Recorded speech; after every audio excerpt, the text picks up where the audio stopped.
My dear students, I am Syam Kusres, maths teacher from SKLGD Public School.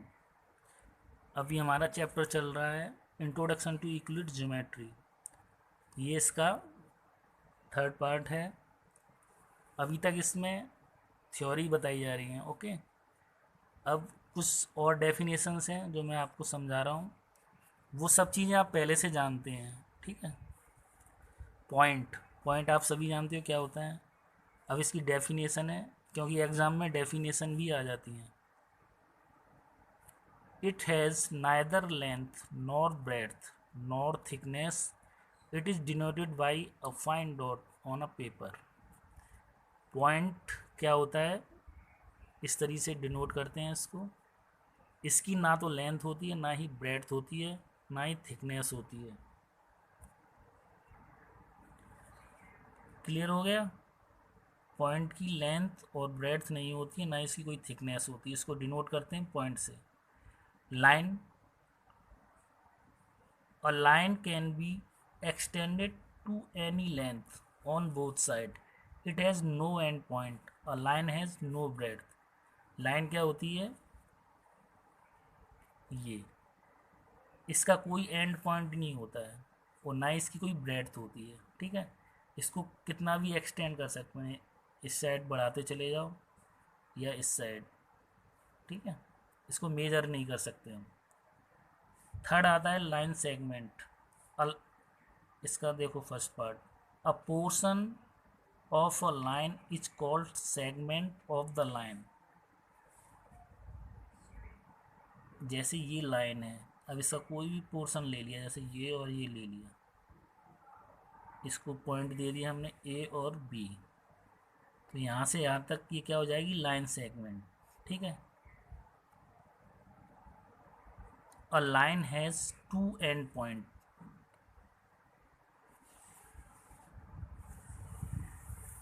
इसका एक and point यहाँ ए पर है और एक एंड पॉइंट कहाँ है, बी पर, ठीक है। ये एंड पॉइंट है इसके।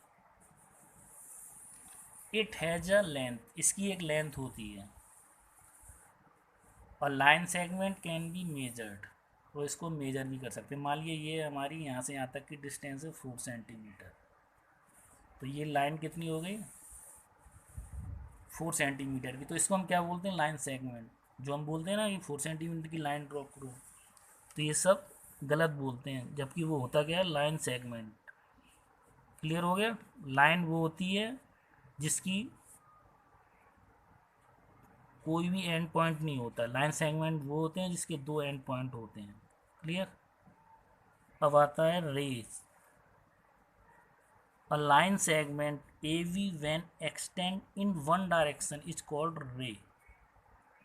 लाइन सेगमेंट में दो एंड पॉइंट होते हैं, लेकिन रे में एक एंड पॉइंट होता है। और इस तरीके से, जैसे ए और बी, तो ये क्या हो गया हमारा, रे। और line segment A B when extend in one direction, अब ये एक डायरेक्शन में जा रहा है इस साइड में, तो ये क्या हो गया, रे ए बी। अब देखो कॉलिनियर पॉइंट। कॉलिनियर पॉइंट क्या होते हैं, 3 और more points are said to be collinear. 3 या 3 से ज़्यादा पॉइंट जब कॉलिनियर माने जाएंगे, if they all lies on the same line, अगर वो किसी एक लाइन पर हैं। जैसे ये एक लाइन है, इसी लाइन पर कोई भी मिनिमम 3 पॉइंट हो, ए बी सी, अगर ये एक ही लाइन पर हैं तो ये कौन से पॉइंट माने जाएंगे, कॉलिनियर। क्लियर। अब आता है concurrent line. Concurrent, 3 or more than 3 lines are said to be concurrent if there is a point lies on all of them। ये कह रहा है अगर कोई भी minimum 3 lines, 1 2 and 3, minimum 3 lines अगर एक पॉइंट पर मिलकर होकर जा रहे हैं या इंटरसेक्ट होकर जा रहे हैं, ये किस पर मीट हो रहे हैं, ये ओ पर, तो ये क्या हो जाएगी, कॉन्करेंट लाइन, 3 से ज़्यादा हो तब भी वही कॉन्करेंट लाइन बोलते हैं उसको। क्लियर हो गया ये? अगर अगर 2 लाइन काटेंगे तो ये क्या बोला जाएगा? इंटरसेक्ट। इंटरसेक्ट। और ये कॉन्करेंट लाइन। अब आता है plane. It is a flat surface which extends indefinitely in all direction. Plane क्या है? एक फ्लैट सरफेस है, जैसे हमने स्क्वायर बनाया, तो ये क्या है? प्लेन है। ठीक है। पैरेलल लाइन आप जानते हैं क्या होती है? Two lines are said to be parallel when they are not intersecting and they are coplanar. यानी कि कोई भी 2 लाइन है जो एक दूसरे को इंटरसेक्ट नहीं करे और इनके बीच की जो डिस्टेंस है वो हर जगह सेम रहेगी। ठीक है, ये क्या हो जाएगी हमारी पैरेलल लाइन। अब है perpendicular lines. 2 lines A B and C D lying the same plane are said to be perpendicular if they form a right angles। ये कह रहा है अगर कोई 2 लाइन है जैसे A B and C D,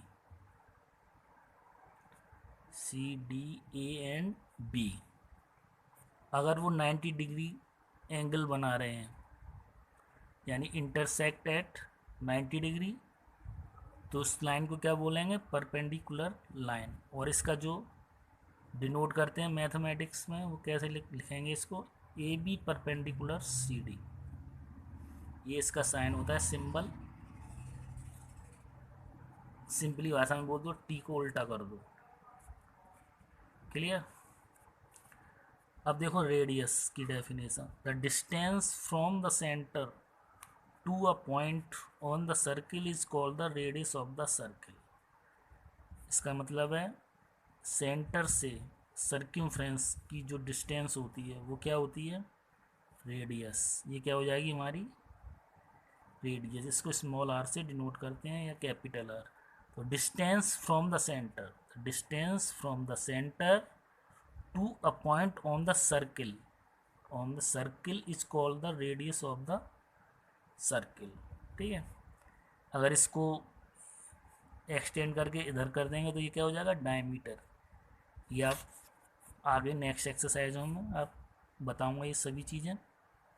अब देखो इस जो वाली एक्सरसाइज है इसकी 3.1, उसमें थ्योरेटिकल बेस्ड है, तो वो आपको आज करनी है। ठीक है। और मैं इसको व्हाट्सएप पर सेंड कर दूंगा एक्सरसाइज को। जो भी क्वेश्चन ना आए वो मुझसे पूछें। बच्चे क्वेरीज बहुत कम कर रहे हैं और वीडियोस भी कम देख रहे हैं। हर सब्जेक्ट में मैंने ये देखा है कि कुछ ही बच्चे बस पढ़ रहे हैं और जो और बच्चे हैं वो उस पर ध्यान नहीं दे रहे हैं। कुछ ने पढ़ लिया, एक बार पूछ लिया, फिर पूछा ही नहीं है। तो आप इस जो हमें टाइम मिला है उसको सीरियसली लें और पढ़ना स्टार्ट कर दें। ठीक है। आज की वीडियो में यही ख़त्म करता हूँ। Thank you.